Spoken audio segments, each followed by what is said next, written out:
ito pa ang isang matinding balita. Ha? Nung isang araw, na-report natin na yung abogado, ang bata pang abogado, itong si Vice Mayor ng Rina Mercedes Isabela, abogado ito, si Vice Mayor Attorney Harold Respicio.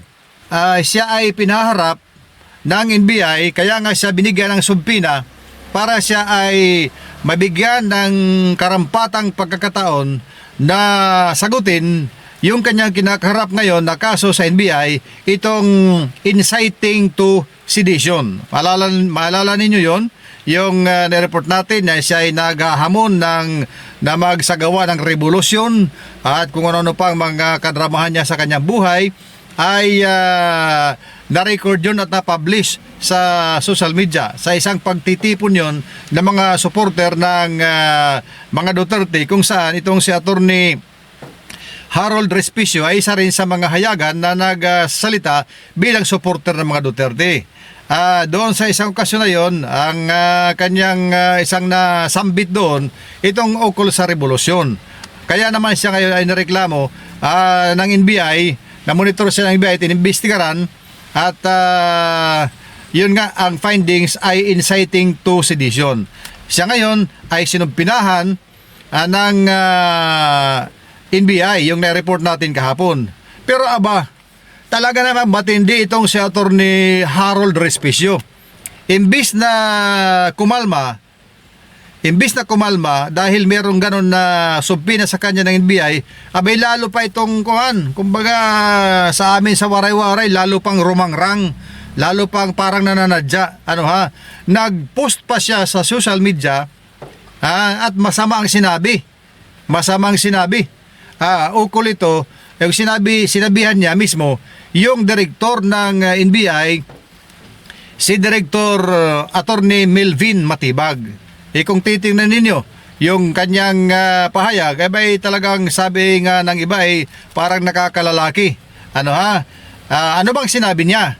Ito, pakinggan natin. Kayo na mismo ang maghusga ano bang sinabi niya ni Attorney Harold Respicio para sa NBI Director Melvin Matibag. Ayan.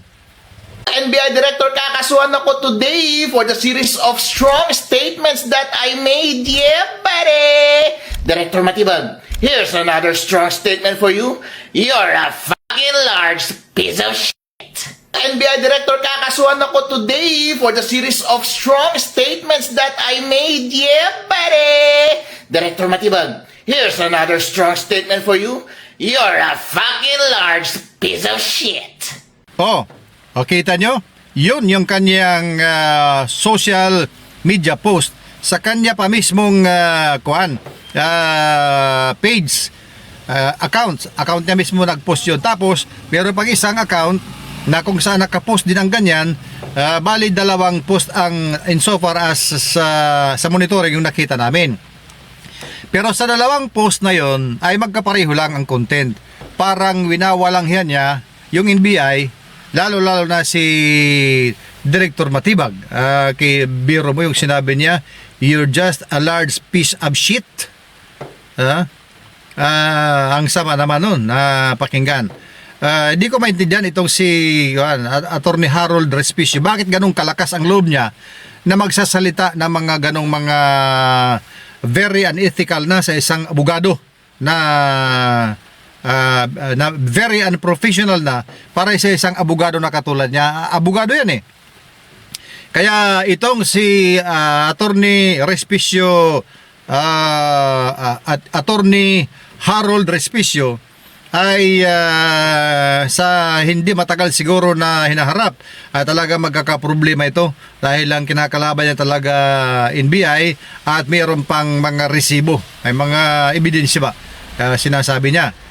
Sa bagay, baka sa akala niya kayang-kaya niya idipinsa dahil abogado naman siya.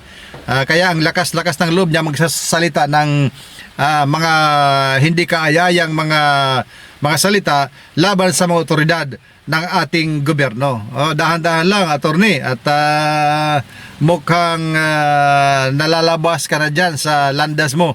Lalahanin mo, isa kang abogado At mayroong mga batas dyan na alam mo yan, abogado ka eh, na ukol sa cyber libel at sa sedition to inciting to sedition at kung ano pa, alam mo yan dahil abogado ka. Kaya si Atty. Matibag, abogado rin yan.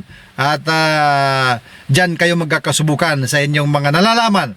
Ikaw abogado ka, yun naman si Matibag, abogado rin, hindi lang basta abogado, direktor ng National Bureau of Investigation.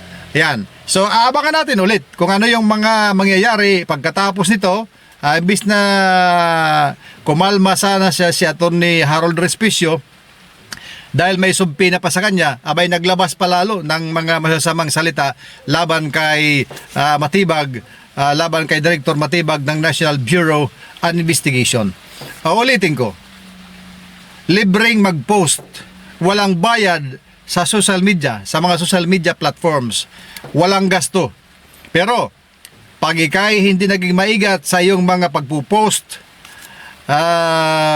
diyan ka magkakaproblema at diyan ka magkakaroon ng malaking gastusin sa pagharap na mga posibleng ikaso sa iyo.